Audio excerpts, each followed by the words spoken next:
तेलंगाना में कांग्रेस हुकूमत ने मजीद 2 जमानतों का आगाज कर दिया है। वजीर आला रेवंत रेड्डी ने नायब वजीर आला भट्टी विक्रमार्का, वजीर सिविल सप्लाईज उत्तम कुमार रेड्डी और दीगर वज़रा की मौजूदगी में आज सेक्रेटेरिएट में 500 रुपये में गैस सिलेंडर और 200 यूनिट तक मुफ्त बिजली की स्कीमों का आगाज़ किया। इस मौके पर रेवंत रेड्डी ने कहा कि गरीबों को गैस सिलेंडर देने की सोच कांग्रेस पार्टी की है, जहां बीजेपी के इख्तिदार में आने के बाद गैस सिलेंडर की कीमत 1200 रुपये तक बढ़ गई है। वहीं कांग्रेस पार्टी गरीब आवाम को सिर्फ 500 रुपये में गैस सिलेंडर मुहैया करवा रही है।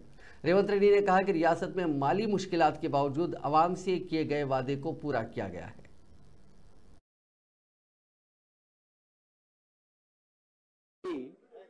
రాష్ట్ర పౌర సరఫరాల శాఖ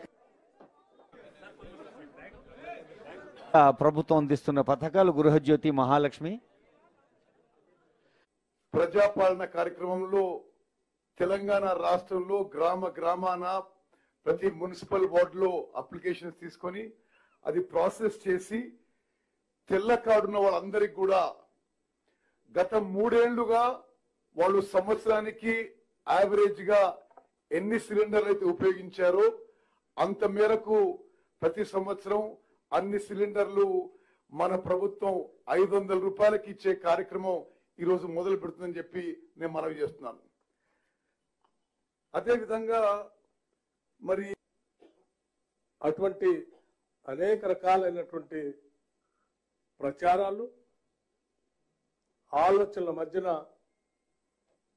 మాకున్నటువంటి అనేక రకాలైనటువంటి ఇబ్బందులను కూడా అధిగమించి మీ అందరికీ తెలిసిందే ఈరోజు రాష్ట్రం ఆర్థిక కూడాలో శ్రీమతి సోనియా గాంధీ గారు అభయహస్తం పథకాల ద్వారా 6 గ్యారెంటీలను తెలంగాణ రాష్ట్ర ప్రజలకు అంకితం ఇవ్వడం జరిగింది.